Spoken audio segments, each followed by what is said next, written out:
ಬಳ್ಳಾರಿಯ ಸೆಂಟ್ರಲ್ ಜೈಲಿನಲ್ಲಿ ಕ್ರೂರತ್ವದ ಕಾಟೇರ ಇದ್ದಾನೆ. ಅರ್ಥಾತ್ ದರ್ಶನ್ ಇರುವಂಥದ್ದು. ಇವರೀಗ ವಿಲವಿಲ ಒದ್ದಾಡುವಂತಹ ಪರಿಸ್ಥಿತಿ ನಿರ್ಮಾಣವಾಗಿದೆ.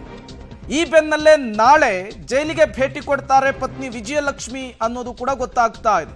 ಜಾಮೀನು ಸಿಗುತ್ತಾ ಸಿಗಲ್ವಾ ಅನ್ನುವಂತಹ ಟೆನ್ಷನ್ನಲ್ಲಿದ್ದಾರೆ. ಪತ್ನಿ ವಿಜಯಲಕ್ಷ್ಮಿ ಜೊತೆಗೆ ದೂರವಾಣಿಯಲ್ಲಿ ದರ್ಶನ್ ಮಾತುಕತೆ ಕೂಡ ನಡೆಸಿದ್ದಾರೆ. ವಿಜಯಲಕ್ಷ್ಮಿ ಅವರ ಜೊತೆಗೆ 5 ನಿಮಿಷಗಳ ಕಾಲ ದರ್ಶನ್ ಮಾತನಾಡಿದ್ದಾರೆ ಅನ್ನೋದು ಗೊತ್ತಾಗ್ತಾ ಇದೆ. ಮುಂದಿನ ಕಾನೂನು ಹೋರಾಟದ ಬಗ್ಗೆ ಪತ್ನಿಯ ಜೊತೆಗೆ ಚರ್ಚೆಯನ್ನ ಮಾಡಿದ್ದಾರೆ. ಪತ್ನಿ ಜೊತೆಗೆ ಮಾತನಾಡುವಾಗ ಕೊಲೆ ಪ್ರಕರಣದ ಆರೋಪಿ ದರ್ಶನ್ ಭಾವುಕರಾಗಿದ್ದಾರೆ ಅನ್ನೋದು ಗೊತ್ತಾಗ್ತಾ ಇದೆ. ಮತ್ತಷ್ಟು ಡೀಟೇಲ್ಸ್ ಅನ್ನು ಕೊಡ್ತಾರೆ ನಮ್ಮ ಪ್ರತಿನಿಧಿ ಅಮರೇಶ್. ನೇರ ಸಂಪರ್ಕದಲ್ಲಿ ಜಾಯಿನ್ ಆಗಿದ್ದಾರೆ.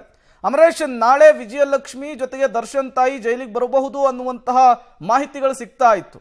ಈ ಬೆನ್ನಲ್ಲೇ ದರ್ಶನ್ ಧರ್ಮಪತ್ನಿ ವಿಜಯಲಕ್ಷ್ಮಿ ಜೊತೆಗೆ ಮಾತನಾಡಿದ್ದಾರೆ ಅನ್ನುವಂತಹ ವಿಚಾರ ಏನೆಲ್ಲ ಆಯ್ತು ಕಾನ್ವರ್ಸೇಷನ್, ಡೀಟೇಲ್ಸ್ ಕೊಡಬಹುದಾ ಅಂತ?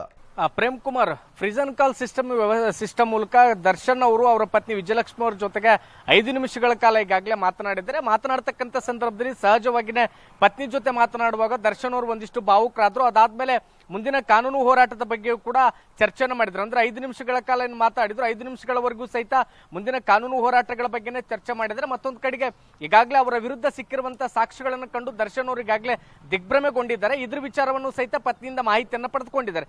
ಮತ್ತೊಂದು ಕಡೆಗೆ ಪತ್ನಿ ಜೊತೆ ಮಾತನಾಡುವಾಗ ದರ್ಶನ್ ಅವರು ನಾಳೆ ಆದಷ್ಟು ಬೇಗ ನೀವು ಜೈಲಿಗೆ ಬನ್ನಿ, ಮಾತನಾಡೋಣ, ಮುಂದಿನ ಹೋರಾಟದ ಬಗ್ಗೆ ಕೂಡ ಒಂದಿಷ್ಟು ಚರ್ಚೆ ಮಾಡಬೇಕಾಗಿದೆ, ಸಾಧ್ಯ ಆದ್ರೆ ವಕೀಲರ ಕಡೆನೆ ಇವತ್ತೇ ಭೇಟಿಯಾಗಿ ವಕೀಲರಿಂದನೂ ಕೂಡ ಒಂದಿಷ್ಟು ಸಲಹೆಗಳನ್ನ ಪಡೆದುಕೊಂಡು ಬನ್ನಿ, ಮುಂದಿನ ಕಾನೂನು ಹೋರಾಟದ ಬಗ್ಗೆ ಮತ್ತು ಬೇಲ್ ಅಪ್ಲಿಕೇಶನ್ ಬಗ್ಗೆ ಏನೆಲ್ಲ ಮಾಹಿತಿಗಳು ಬೇಕಾಗುತ್ತೋ ಆ ನಿಟ್ಟಿನಲ್ಲಿ ಒಂದಿಷ್ಟು ಅಂಶಗಳನ್ನಾದ್ರೂ ನೀವು ಬರುವಾಗ ಆ ರೀತಿಯ ಮಾಹಿತಿಗಳನ್ನ ಜೊತೆಗೆ ಬನ್ನಿ ಅನ್ನುವಂತ ಮಾತನ್ನ ಹೇಳಿದ್ರೆ. ಹೀಗಾಗಿ ದರ್ಶನ್ ಅವರ ಮನವಿಯ ಮೇರೆಗೆ ವಿಜಯಲಕ್ಷ್ಮಿ ಮತ್ತು ಅವರ ದರ್ಶನ್ ಅವರ ತಾಯಿ ಮೀನಾ ತೂಗ್ದೀಪ್ ಅವರು ಸಹಿತ ನಾಳೆ ಸಂಜೆ 4 ಗಂಟೆ ಸುಮಾರಿಗೆ ಬಳ್ಳಾರಿ ಸೆಂಟ್ರಲ್ ಜೈಲಿಗೆ ಬರ್ತಾರೆ. ಬಹುತೇಕ ಮುಂದಿನ ಬೇಲ್ ಅಪ್ಲಿಕೇಶನ್ ವಿಚಾರಕ್ಕೆ ಸಂಬಂಧಪಟ್ಟಂತೆ ಅದ್ರ ಜೊತೆಗೆ ಕಾನೂನು ಹೋರಾಟದ ಬಗ್ಗೆ ಚರ್ಚೆ ಮಾಡುವಂತ ಸಾಧ್ಯತೆಗಳಿದೆ. Prem Kumar, okay, thank you Amaresh ತಮ್ಮೆಲ್ಲ ಮಾಹಿತಿಗಾಗಿ.